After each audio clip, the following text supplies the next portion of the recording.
오늘 우리가 함께 나누실 하나님의 말씀은 창세기 12장 1절에서 9절입니다. 창세기 12장 1절에서 9절입니다. 여호와께서 아브라함에게 이르시되 너는 너의 고향과 친척과 아버지의 집을 떠나 내가 내게 보여줄 땅으로 가라. 내가 너로 큰 민족을 이루고 내게 복을 주어 내 이름을 창대하게 하리니 너는 복이 될지라. 너를 축복하는 자에게는 내가 복을 내리고 너를 저주하는 자에게는 내가 저주하리니 땅의 모든 족속이 너로 말미암아 복을 얻을 것이라 하신지라. 이에 아브라함이 여호와의 말씀을 따라갔고 롯도 그와 함께 갔으며 아브라함이 하란을 떠날 때에 75세였더라. 아브라함이 그의 아내 사레와 조카 롯과 하란에서 모은 모든 소유와 얻은 사람들을 이끌고 가나안 땅으로 가려고 떠나서 마침내 가나안 땅에 들어갔더라. 아브라함이 그 땅을 지나 세겜 땅 모래 상수리 나무에 이르니 그때 가나안 사람이 그 땅에 거주하였더라. 여호와께서 아브라함에게 나타나 이르시되 내가 이 땅을 내 자손에게 주리라 하신지라. 자기에게 나타나신 여호와께 그가 그곳에서 제단을 쌓고 거기서 베델 동쪽 산으로 옮겨 장막을 치니 서쪽은 베델이요 동쪽은 아이라. 그가 그곳에서 여호와께 제단을 쌓고 여호와의 이름을 부르더니 점점 남방으로 옮겨갔더라. 주님의 말씀입니다. 아멘. 오늘 우리가 읽은 창세기 12장은 창세기에서, 아니 어쩌면 성경 전체에서 터닝 포인트가 되는 그러한 중요한 부분 중에 하나입니다. 지난 몇 주 동안 말씀을 통해 우리가 함께 나누었던 것처럼 창세기 1장부터 11장은 창조와 타락과 그리고 홍수와 바벨탑으로 이어지는 태초의 일들이, 태초에 일어났던 사건들이 담겨져 있습니다. 비록 특정한 중심 인물들이 각 사건마다 있기는 했지만 전체 세상, 인류에 대한 하나님의 일반적인 내용들이 담겨 있다 보니 일부 학자들은 창세기 1장부터 11장을 원역사 혹은 최초의 역사라고 따로 구분하기도 합니다. 그런데 창세기 12장부터 이제 새로운 시대가, 아니 어쩌면 초점이, 관점이 변합니다. 이전까지는 인류 전체를 향한 일반적인 내용들이 다루어져 왔다면 이제 창세기 12장부터 한 사람 그리고 한 민족의 이야기로 초점이 전환이 됩니다. 하나님의 형상을 따라 지음받은 인간이 하나님의 뜻에 따라 살아가지 못하고 실패하고 넘어지는 일이 반복되자 이제 하나님께서는 한 사람을 택하셔서 그와 그의 후손들에게 복을 주시고 그들을 제사장 나라, 거룩한 백성으로 만들어 모든 열방과 민족을 향한 하나님의 구원을 이루어 가십니다. 그 시작이 바로 창세기 12장이고요. 그 부르심을 받은 인물이 아브라함, 이스라엘 민족의 조상이자 모든 믿는 자들의 조상이 되는 믿음의 조상 아브라함입니다. 하나님께서는 왜 아브라함을 택하셨을까요? 몇 주 전에 나누었던 창세기 6장, 곧 하나님께서 노아를 택하셨던 그 내용을 여러분 한번 떠올려 보시기 바랍니다. 창세기 6장 8절부터 9절을 우리말 성경으로 읽어보면 그러나 노아만은 여호와께 은혜를 입었습니다. 노아의 이야기는 이렇습니다. 노아는 의로운 사람으로 당대의 완전한 사람이었으며 하나님과 동행하는 사람이었습니다. 아멘. 성경은 하나님께서 노아에게 은혜를 베푸셨다라는 것을 먼저 이야기하고 그리고 노아가 어떠한 성품을 가진 어떠한 인물이었는지에 대해서 덧붙입니다. 의롭고 당대의 완전, 곧 당대에 흠이 없으며 하나님과 동행했던 인물이라고 노아의 됨됨이를 이야기하죠. 비록 하나님의 선택은 전적으로 하나님의 주권에 달려있지만 노아에 관한, 노아의 사람됨에 관한 이런 묘사들을 통해서 그래서 하나님께서 노아를 부르셨구나 라고 우리는 생각을 해볼 수가 있죠. 그렇다면 아브라함은 어떨까요? 성경은 아브라함을 어떻게 묘사하고 있을까요? 그 전에 먼저 이름과 관련해서 제가 오늘 본문에는 아브람이라고 나오는데 자꾸 아브라함이라고 이렇게 얘기하는 그 이유를 잠깐 살펴보면 원래 아브라함의 인물은 여기 창세기 12장에 나오는 것처럼 아브람입니다. 근데 이 아브람이라는 이름의 뜻은 높임을 받는 아버지 혹은 아버지가 높임을 받다라는 그런 의미가 있습니다. 그런데 나중에 창세기 17장을 보면 하나님께서 내가 여러 민족의 아버지가 될 것이다. 그러니 이름을 아브람이라고 하지 말고 아브라함으로 바꿔라라고 말씀해 주십니다. 그래서 보통 이제 우리가 아브람을 이야기할 때는 아브라함 이 표현을 더 많이 사용을 하죠.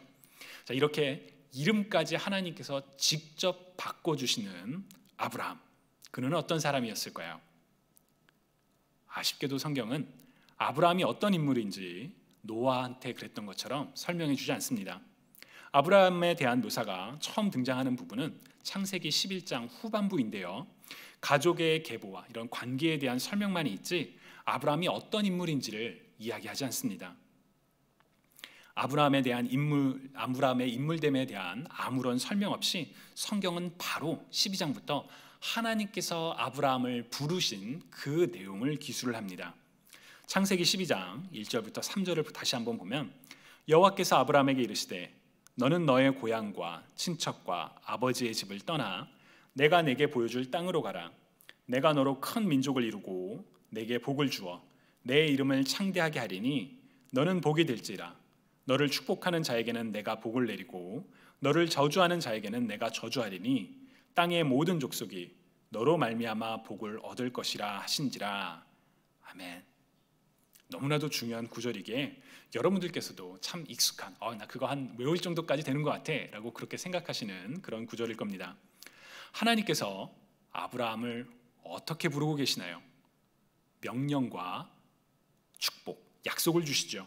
먼저 어떤 약속을 주셨는지 보면 2절과 3절인데요, 하나님께서는 아브라함에게 큰 민족을 이루고 복을 주고 이름을 크게 하여 복의 근원이 되게 하겠다라고 말씀하십니다.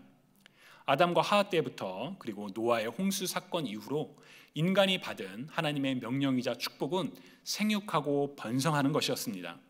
그런 점에서 큰 민족을 이루게 된다는 것은 생육하고 번성하라는 그 명령을 따르는 삶, 그 명령을 실천하는 그런 것을 가리키기도 하죠. 무엇보다 하나님께서는 아브라함을 복의 근원이 되게 하겠다라고 말씀을 하십니다. 이어지는 3절에서도 보면 아브라함에게 축복을 베푸는 사람은 하나님께서 축복을 하시고 아브라함을 저주하는 사람은 하나님께서 저주하시겠다라고 말씀하십니다. 아브라함의 편에 하나님께서 든든히 계시겠다라는 것이죠. 그리고 다시 한번 땅에 있는 모든 족속들이 너로 말미암아 복을 받게 될 것이다 라며 아브라함이 복의 근원이 될 것임을 분명하게 약속을 해주십니다. 하나님께서 반드시 이렇게 하시겠다는 약속, 곧 축복을 주신 것이지요. 여러분, 이런 복을 받고 싶지 않으시나요? 하나님께서 내가 너의 편이 되겠다, 네가 복이 될 것이다, 너의 이름이 위대해질 것이다 라는 그런 축복 말입니다. 한때 한국 교회는 물론 미국의 아마존에서도 베스트셀러였다고 하는데 야베스의 기도라는 책이 많은 사람들의 사랑을 받은 적이 있습니다. 여러분도 한번 읽어보셨었나요? 굉장히 짧은 책인데 야베스의 기도. 역대상 4장 10절에 야베스가 이스라엘의 하나님께 아뢰어 이르되 주께서 내게 복을 주시려거든 나의 지역을 넓히시고 주의 손으로 나를 도우사 나로 환난을 벗어나 내게 근심이 없게 하옵소서 하였더니 하나님이 그가 구하는 것을 허락하셨다라는 말씀이 있습니다. 아주 짧은 그런 야베스의 기도이죠. 저자인 브루스 윌킨스는 이 내용을 바탕으로 자신의 기도 체험과 그리고 다른 사람들의 기도의 그런 일화들을 소개하면서 기도를 통해 이런 복을 받을 수 있다, 아니 우리는 이렇게 야베스가 기도한 것처럼 기도해야 합니다라고 주장을 했습니다. 기도의 중요성과 능력을 간결하면서도 아주 강렬하게 보여준 책이기에 베스트셀러였고 그리고 저도 아주 감동 있게 읽었던 그런 기억이 납니다. 그런데 이 책에는 맹점이 하나 있습니다. 어쩌면 책 자체의 문제라기보다는 책을 읽는 사람들의 마음과 관련된 문제입니다. 하나님의 택함을 받은 하나님의 자녀로서 우리는 세상 속에서 그리스도를 따라 하나님의 나라를 이루며 살아가야 할 책임이 있는데 그 책임은 잊어버리고 내가 하나님의 자녀이니까 내가 복 받았으면 좋겠다, 야베스가 기도한 것처럼 하나님 나의 지경을 넓혀주시고 나도 복 받게 해주세요 라는 그쪽에만 초점을 맞출 수 있다는 그런 어려움입니다. 그러나 하나님께서는 분명 성경을 통해 우리에게 복을 주시는 동시에 마땅히 행해야 할 책임도 사명도 주십니다. 오늘 창세기 12장에서도 하나님께서는 아브라함에게 복을 약속하시지만 그 전에 아브라함이 행해야 할 일들을 말씀하시죠. 어떤 명령인가요? 너의 고향과 친척과 아버지의 집을 떠나라가 첫 번째 명령이고요. 두 번째 명령은 내가 내게 보여줄 땅으로 가라, 떠나서 가라라는 그 명령을 먼저 주시죠. 고향과 친척과 아버지의 집을 떠나라는 것은 어떻게 생각하면 나에게 익숙한 장소, 내가 편안함을 느낄 수 있는 장소, 여기는 내 곳이야, 여기는 내 자리야 라고 생각할 수 있는 그곳을 떠나라라는 그런 명령과도 같습니다. 그런데 하나님께서는 아브라함에게 네가 왜 그곳을 떠나야 하는지를 말씀해 주시지 않으십니다. 어찌 보면 아브라함은 왜요? 왜 떠나야 하죠? 라고 물어볼 수도 있는, 여기 살면서 그냥 그 복을 받을 수는 없나요? 라고 물어볼 수 있는 그런 상황이죠. 더욱이 하나님께서는 아브라함이 가야 할 땅에 대해서도 그 땅이 어디야 라고 말씀해 주지 않으십니다. 즉 아브라함은 왜 가야 하는지도 어디로 가야 하는지도 모르는 그런 상황에 명령과 축복을 받고 있죠. 게다가 이 당시에 아브라함의 나이는 4절에 기록된 것처럼 75세의 나이였습니다. 75세. 이런 점들을 고려하면 아브라함이 따라야 할 이 명령은 결코 쉬운 명령이라고 할 수 없습니다. 아니 어쩌면 따르고 싶지 않은 그런 명령과도 같지 않을까라고 생각을 해봅니다. 그러나 4절을 보시면 아브라함은 하나님의 말씀을 따라 길을 나섭니다. 어디로 가야 할지 구체적으로 알지 못했고 왜 가야 하는지도 모르지만 그는 하나님의 말씀에 따라 75세라는 늦은 나이에 익숙하고 편안했던 장소를 떠나서 길을 나섭니다. 히브리서 기자는 믿음으로 아브라함은 부르심을 받았을 때 순종하고 장차 자기 목으로 받을 땅으로 향해 나갔습니다. 그런데 그는 어디로 가는지 알지 못했지만 떠난 것입니다 라고 이 아브라함의 모습에 대해서 이렇게 설명을 합니다. 아브라함이 어떤 사람이었는가? 라는 질문에 대한 답이 바로 아브라함이 어떻게 행동했는가를 통해서 우리는 알 수가 있죠. 하나님의 말씀에 순종한 믿음의 사람 아브라함이라고 우리가 알고 있습니다. 워낙 중요하기에 우리가 잘 알고 있고 또 자주 나누는 그런 내용이죠. 그런데 제가 이번에 이제 이 창세기 12장으로 이제 말씀을 준비하기 위해 묵상하다가 이 중요한 부분도 중요하지만 이것보다 다른 부분이 더 눈에 들어왔습니다. 보통은 창세기 12장 1절부터 3절을 통해 믿음으로 순종하는 아브라함 이 내용을 다른 설교에서도 많이 강조해 왔는데 그 이후에 이루어지는 내용들이 이번에 더 깊게 마음에 다가오더라고요. 바로 5절부터 9절입니다. 여러분도 한번 유심히 보시기 바랍니다. 5절을 보시면 하나님의 말씀에 순종한 아브라함은 가나안 땅으로 가려고 떠나서 가나안 땅에 들어갔다라고 합니다. 하나님께서 가나안으로 가라고 말씀하셨던 건가? 라는 그런 생각이 듭니다. 그런데 6절을 보면 아브라함이 그 땅을 지나서 세겜 땅 상수리 나무에 이르렀다고 합니다. 그 땅이 아니었던가 보다라는 그런 생각이 듭니다. 7절을 보면 하나님께서 아브라함에게 나타나서 말씀하십니다. 내가 이 땅을 내 자손에게 주리라. 세겜 땅, 모래 상수리 나무가 바로 약속의 땅이었구나 라고 생각할 수가 있죠. 근데 또 8절을 보시면 거기서 베델 동쪽으로 옮겼다고 되어 있고 9절을 보면 점점 남방으로 옮겼다라고 합니다. 즉 아브라함은 자신이 향해야 하는 땅의 목적지를 정확히 알지 못한 채 그 땅을 찾아서 계속 이동을 했었던 것이 분명합니다. 이어지는 내용을 보면 아브라함의 방황은, 사실 아브라함의 삶을 이렇게 방황이라는 단어로 표현해도 될지 모르겠습니다. 좀 어떻게 보면 좀 불경스러운 것 같은데 이런 표현을 쓰면 안 될 것 같은데 방황과 같은 그의 여정이 계속이 됩니다. 아브라함은 이후에 기근이 들어서 이집트로 내려갑니다. 그리고 이집트에 내려갔다가 아내를 빼앗기죠. 다시 아내를 찾고 돌아와서 이제 네게부 지역으로 돌아오는데, 이후에는 또 조카였던 롯의 그 목자들과 자신의 목자들이 서로 갈등이 생기면서 롯에게 방향, 네가 갈 곳을 정해라. 그럼 나는 반대편으로 가겠다라고 또 다른 지역으로 옮겨갑니다. 아브라함은 축복과 명령, 곧 하나님께서 너에게 복을 주며 너를 보고의 근원으로 삼겠다는 그 축복의 약속과 조상과 친척과 아버지의 집을 떠나 하나님의 말씀이 가리키는 그 땅으로 가라는 분명한 명령을 받았지만, 그의 삶에는 여전히 우리가 지금 본 것처럼 불확실함과 방황이라고도 묘사할 수 있을 정도로 그런 여러 여정들이 담겨 있습니다. 저는 이 모습이 오늘을 살아가는 우리의 모습과 나의 모습과 참 비슷하다라는 생각이 들었습니다. 하나님께서는 우리에게도 하나님의 말씀인 성경을 통해 분명한 명령과 그리고 약속을, 축복의 약속을 주셨습니다. 우리는 그러한 큰 명령과 축복의 약속을 가지고 있지만 삶의 순간순간마다 갈 바를 알지 못해서 방황할 때가 있죠. 그래서 인생의 중요한 선택을 앞두고 정말 하나님의 구체적인 지침을 구합니다. 하나님이 이곳인가요? 하나님 이 사람인가요? 하나님 여기인가요? 이 일인가요? 라고 하나님께 구체적인 부분들에 대해서 기도를 하죠. 하나님께서 기다, 아니다, 그래 바로 여기다, 그래 바로 이 사람이다, 그래 바로 이 일이다 라고 분명하게 말씀해 주시면 참 좋을 것 같은데, 하나님께서는 우리의 그런 기도에 대해서 기다, 아니다 라고 잘 답변해 주시는 것 같지 않습니다. 적어도 제 삶에는 그랬던 것 같습니다. 주변의 사람들 중에는 하나님께서 내게 이렇게 말씀하셨어요, 하나님께서 나를 보내셨어요, 이렇게 막 하나님과 직접 이야기하는 것처럼 얘기하시는 분들도 많이 계시죠.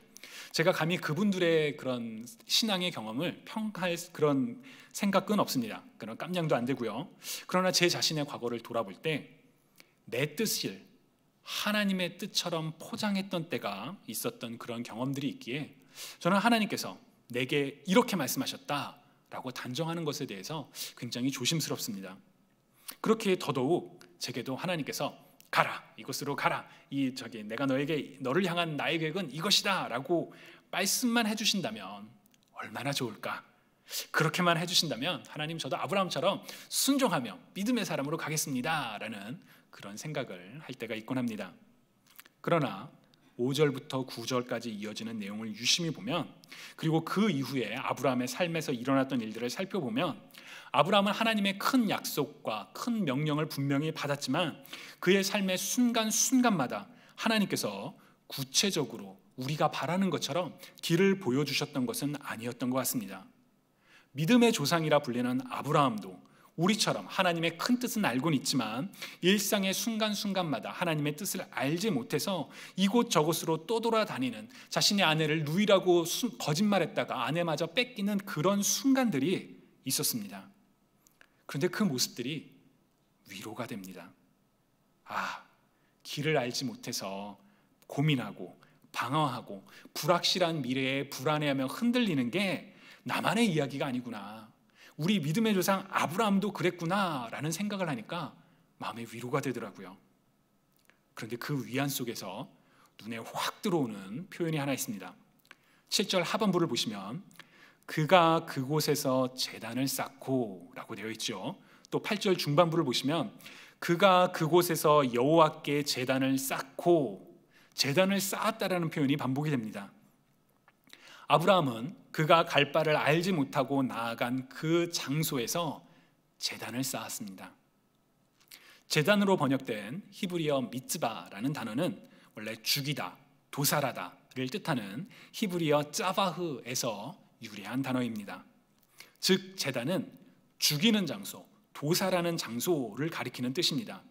하나님께 예배를 드리기 위하여 제물을 도살하여 올리는 곳, 바로 그곳이 미츠바, 제단인 것이죠. 아브라함이 하나님의 약속과 명령을 따라 살아가지만 순간순간 하나님의 뜻을 알지 못해 정말 이 떠도는 그 순간에 아브라함은 바로 그 장소에서, 바로 거기에서 제단을 쌓았습니다. 하나님께 예배드리기 위해 제단을 쌓았는데, 그 제단을 쌓기 위해 자신의 소유를, 짐승을 죽여야만 했습니다. 어쩌면 그가 집을 떠나는 과정도, 친척과 아버지와 그 땅을, 고향을 떠나는 과정도 자기에게 익숙했던 것을, 자신의 소유라고 믿었던 것을 포기하는 그런 과정, 곧 자기의 소유를 내려놓는 과정 중에 하나였죠. 아브라함은 어디로 가야 할지 모르는 그러한 불확실한 삶을 우리처럼, 오늘을 살아가는 우리처럼 살아가고 있지만, 믿음의 조상은 그 상황 속에서 하나님 앞에서 자신의 소유를 내려놓았습니다. 그냥 내려놓는 것이 아니라 하나님을 만나기 위해 자신에게 익숙하고 소중한 것들을 죽이며 포기하며 내려놓았습니다. 제단을 쌓으며 희생을 했던 것이지요. 주님을 사랑하시는 여러분, 오늘 여러분들은 여러분들의 삶에서 어떠한 제단을 쌓으며 살아가고 계시는지요? 신학적으로 엄밀히 말하면 오늘날 우리에게는 사실 제단은 필요하지 않습니다. 우리를 대신하여 단번에 그리고 완전히 대속을 이루신 예수 그리스도, 하나님의 어린 양 되신 예수 그리스도로 말미암아 우리의 예배에는 더 이상 제물이, 제단이 필요하지는 않습니다. 그러나 우리가 하나님의 말씀을 따라 하나님의 자녀로서, 그리스도의 제자로서 살아가기 위해서 우리는 여전히 마음의 제단이 필요하다라고 저는 믿습니다. 하나님을 다른 그 어떤 것보다 가장 먼저 찾고 예배하는 우리의 최우선순위로 모시기 위하여 하나님보다 내 삶에 더 귀하게 여기는 그런 것들이 있다면 그것을 내려놓는, 포기하는 마음의 제단이 우리에게 필요합니다. 만약 여러분들께서 나는 하루가 너무나도 바빠, 그래서 하나님께 너무 바빠서 정말 기도할 시간도 없어 라고 그렇게 생각을 하신다면, 여러분들께서 하나님께 나아가기 위하여 쌓아야 할 제단은 바로 시간이겠죠. 다른 바쁜 일보다 하나님을 더 먼저 찾기 위해서 시간을 포기해야 하는 그런 일이 있습니다. 마찬가지로 어떤 누군가에게 그것은 재산일 수도, 명예일 수도, 건강일 수도, 관계일 수도 있습니다. 그것이 어떤 것이 되었든 간에 하나님을 만나기 위하여, 하나님을 따르기 위하여 아낌없이 내려놓는, 아니 거룩한 마음으로 제단을 쌓아서 하나님께 나아가실 수 있기를 축복합니다. 주님을 사랑하시는 여러분, 믿음의 조상 아브라함이 어떻게 하나님의 말씀에 순종하며 믿음으로 행했는지 우리 모두 잘 기억하면 좋겠습니다. 하나님의 주권으로 아브라함을 택하셨던 것처럼 하나님께서는 자격 없는 우리를 하나님의 자녀로 이미 택해 주셨습니다. 하나님의 말씀인 성경을 통해 우리에게 복의 약속과 또 우리가 하나님의 자녀로서 살아가야 할 명령도 분명하게 주셨죠. 우리는 삶의 순간에 그러한 축복과 그러한 명령을 받았음에도 갈 바를 알지 못해 고민하고 흔들리고 불안해할 때가 있습니다. 그러나 방황의 바로 그 순간에 내 것이라고 생각했던 것을 내려놓고 하나님을 찾는 가운데, 제단을 쌓는 가운데 하나님을 만나시는 저와 여러분이 되실 수 있기를 축복합니다. 갈 바를 알지 못했지만 순종하여 믿음으로 나아갔던 아브라함의 삶을 기억하며 그가 가던 곳마다 제단을 쌓으며 하나님께 나아갔다라는 사실을 기억하며 오늘 우리가 걷는 삶의 순간순간마다 우리의 시선이 향하고 우리의 발걸음이 향하고 우리의 손이 뻗어지는 그 장소마다 제단을 쌓으며 거룩히 제단을 쌓으며 살아가는, 그래서 하나님과 함께 동행하는 저와 여러분 모두가 되시기를 주님의 이름으로 간절히 축복합니다. 여러분 오늘 말씀 생각하며 우리 함께 기도드리시겠습니다. 사랑의 하나님, 하나님께서는 아브라함을 부르사 아브라함을 인도하셨습니다. 그에게 명령을 주시고 그에게 또한 놀라운 약속의 축복을 주셨습니다. 주님, 하나님께서 저희에게도 그런 놀라운 명령과 또한 약속을 주셨음을 우리가 알고 있습니다. 하나님의 그 명령과 축복을 따라 아브라함이 그랬던 것처럼 하나님, 저희도 순종하며 살기 원합니다. 때로는 우리의 삶 가운데 하나님의 구체적인 지침을, 뜻을 알지 못해 우리가 고민하고 방황하고 어려워할 때도 있지만 하나님, 그때마다 아브라함이 하나님께 제단을 쌓으며 하나님께 나아갔던 것처럼 하나님, 우리들도 우리 마음의 제단을 쌓으며 정말 하나님만을 모시며 하나님만을 섬기며 하나님을 예배하며 살아가겠다라고 다짐하고 또 그렇게 살아가는 우리가 될 수 있도록 주님 우리를 붙잡아 주시고 우리의 삶을 인도하여 주옵소서. 오늘 하루도 우리의 삶 속에서 하나님을 향한 우리의 제단을 쌓고 하나님께 예배드리는 가운데 하나님을 만나기를 간절히 소망합니다. 감사드리며 살아계신 예수 그리스도의 이름으로 기도합니다. 아멘.